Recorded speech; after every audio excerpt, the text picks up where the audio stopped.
Pak Margarito, setujukah apakah ini menurut Anda juga terlalu cepat? Jadi apakah ini memang benar-benar sebagai upaya untuk menjalin komunikasi, membuka rekonsiliasi, atau upaya bagi-bagi konsesi?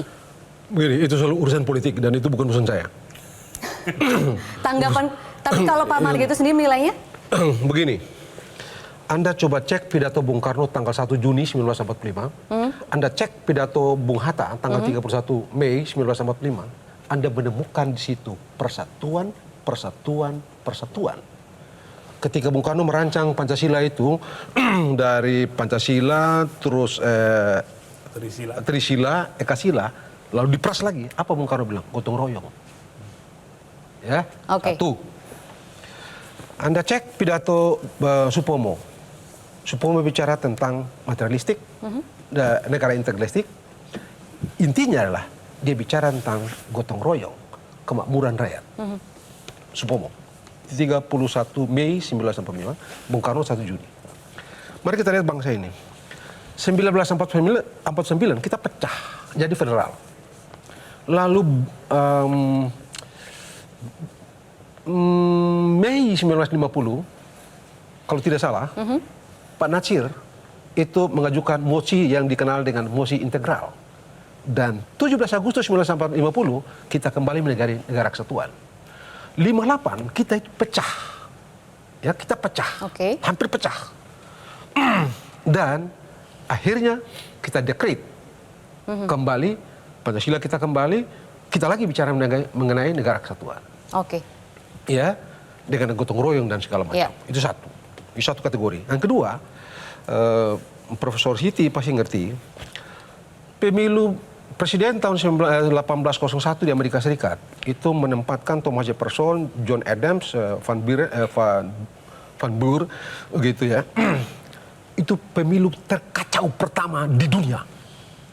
Karena pembelahan saranya luar biasa. Thomas Jefferson itu dituduh sebagai orang murtad.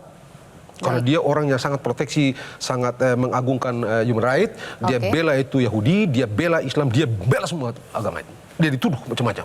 Tapi apa tanda? Begitu diresmikan pada tanggal 20 April 1801, pidato presidennya apa dia bilang? We are all republic. Republic, we are all. Yang bisa ditarik untuk saat ini bagaimana berarti? Memang kita mesti bersatu. Komunikasi mesti dibuka sejak sekarang. Mesti dibuka. Anda tidak bisa tidak. Nomor satu. Itu kedua. Yang ketiga, Jaf, ingat nggak? Suatu waktu beberapa tahun yang lalu, Pak Surya itu menamaikan ada 2 orang yang berkelahi dalam jabatan di satu daerah, satu provinsi. Gubernur dan wakil gubernur berkelahi pada waktu itu. Ingat? Pak Surya menamaikan 2 orang itu. Saya kira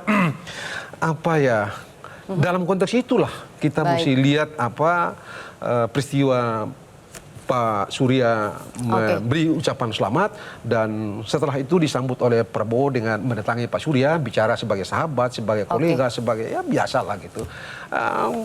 Bagi saya ini sesuatu yang perlu dilakukan. Perlu dan wajar dilakukan. Ya, wajar dilakukan. Soal evaluasi, soal pemilu yang macam-macam itu, kan kita ini udah tahu nih pemilu yang bla bla bla ini udah di 2004 kok. Dari 2004 ada macam-macam itu, 2009 ada macam-macam itu, 2014 ada yang hal-hal itu, 2019 ada semua itu. Kenapa kita enggak? Apa enggak cukup untuk memberikan kita standing referensi untuk mengecek, menata ulang dan seterusnya? Apa enggak cukup sehingga nanti di 2024 ini baru kita jadikan referensi untuk ngecek? Tidak, bagi saya tidak. Jadi yang terakhir kita minta tanggapan Bang Rey dulu, boleh ya Pak Margarito? Singkat boleh. Lalu pertemuan ini kan tidak mengubah apa-apa kan juga kan, kecuali yang itu tadi itu. Secara hukum tidak mengubah apa-apa. Buktinya tadi di VT itu tetap aja itu perkara jalan itu. Jadi aja. Bagi saya ini bagus. Hal yang wajar, yang bagus, yang perlu dilakukan. Jelajahi cara baru mendapatkan informasi. Download Metro TV Extend sekarang.